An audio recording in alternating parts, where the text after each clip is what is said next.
Thank you for joining us today for our plumbing inspection for the property on Fox Street in Denver, Colorado. My name's Jimmy, working with Sewer Diagnostics to provide our inspection today.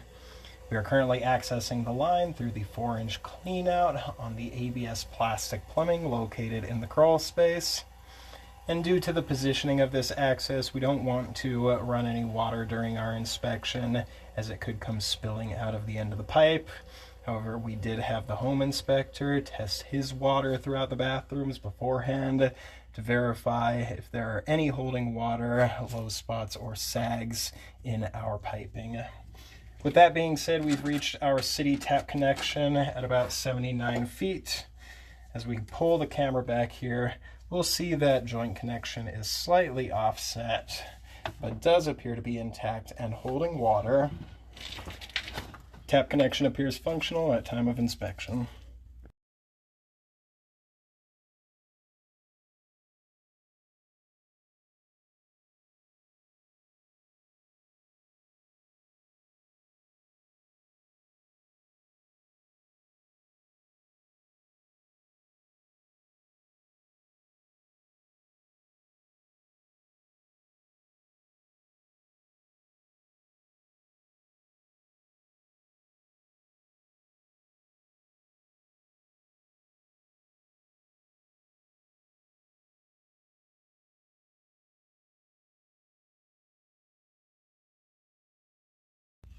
As we pull the camera back here, there does appear to be a tie-in on the left side of the piping.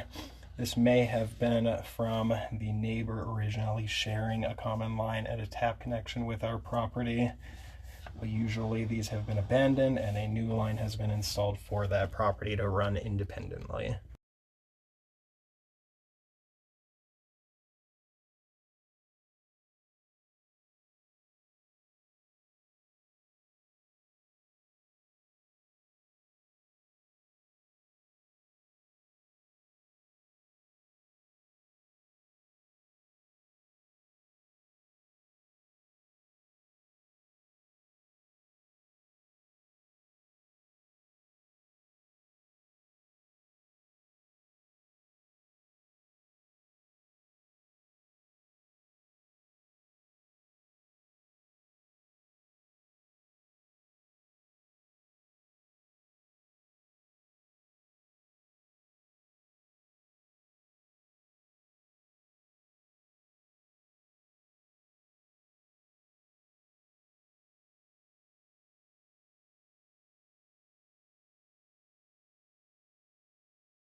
At about 42 feet, we do appear to have a crack in the sidewall of the piping. We can see that currently at about the 7 o'clock position on the pipe, where there appears to be a slight separation and a gap where we can see some root intrusion trailing through. As we are seeing that root intrusion and gap, we do understand that this is a full compromise of the pipe wall. Recommend for repair as a structural compromise.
Another crack located in the pipe wall at about the 30-foot mark.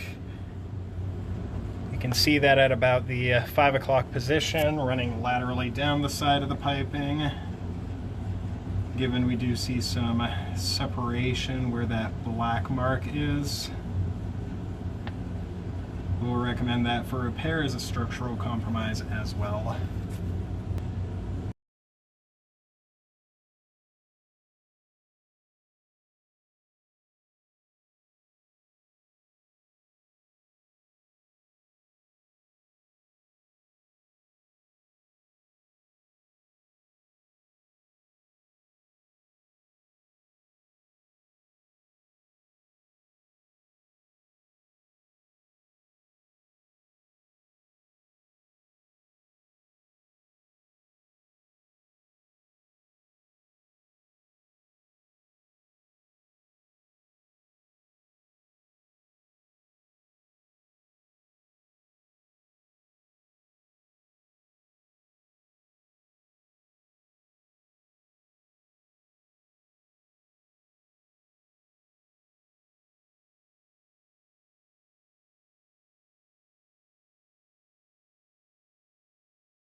At about 11 feet, we can see a slight dimple on top of the piping right about here. And initially we had assumed that that was a hole in the pipe wall, common in Victorian and pre-Victorian properties. However, it does appear the kitchen line was rerouted previously. Usually kitchen lines in this age of property would run into a grease interceptor trap on their own secondary line and then tie into the main plumbing on the exterior of the property. And looking at this hole now, it appears more manufactured and more uniform than the jagged holes we will normally see in clay sewer lines. We believe this is an abandoned tie-in for where that kitchen line was initially coming and connecting to the main, but now that has been rerouted through the crawl space to the interior 4-inch.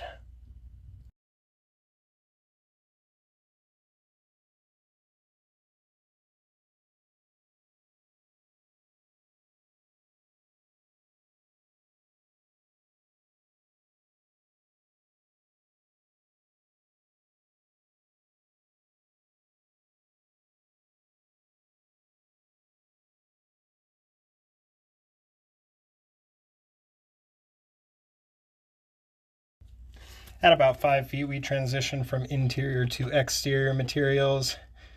Joint connection here is properly aligned, showing unrestricted room for flow to the exterior piping. As we pull back through the cast iron, we do see some moderate grease and scale buildup on the bottom of the piping.